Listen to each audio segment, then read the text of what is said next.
As we know, the holiday season also brings out the scammers. These criminals are becoming a lot more clever, trying new ways to get your information without being detected. WCNC Charlotte's Lana Harris spoke to a Better Business Bureau expert about identity theft scams and how to make sure your private information stays private.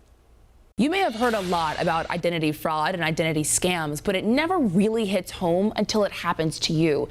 Tom Bartholomew with the Better Business Bureau joins us now. And first of all, Tom, what is identity theft and why should people be concerned about that?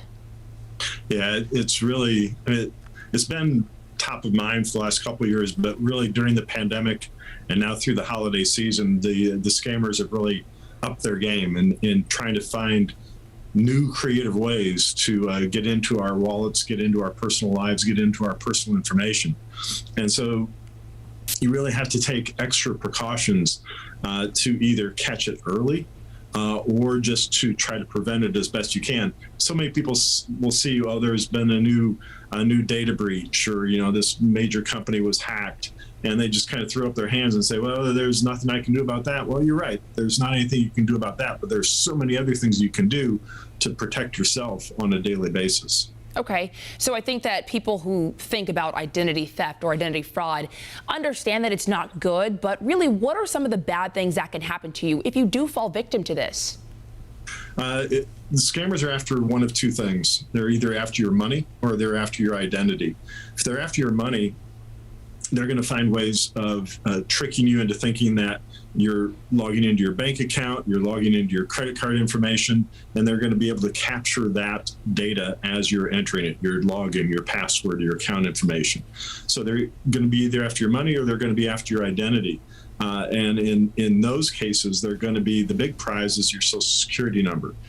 They're also going to try to capture your credit card information, your banking information. So anytime you're engaging with somebody online, or you're thinking you're making a purchase online, that's where you really have to be careful of when you're putting in your credit card information. If that web address doesn't change to HTTPS, it's not a secure site. You might as well be giving your credit card information out to 70 to 75,000 hackers that are preying the internet at that moment.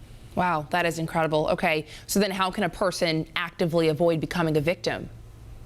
Yeah, there's a number of things you can do, and it's just habits, forming habits. Personally, I go in and check my online banking, my online credit card every day. It takes a couple minutes, but you can spot anything that may potentially be happening and stop it in its tracks. So get into that type of habit.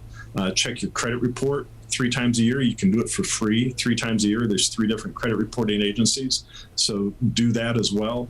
So that's how you can identify things quickly.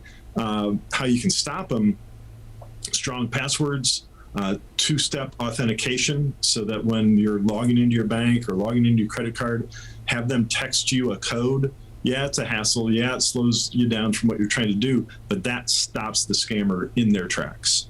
Okay, Tom Bartholomew with Better Business Bureau, thank you so much. Invaluable information. Hope this helps a lot of people stay safe. Sure thing.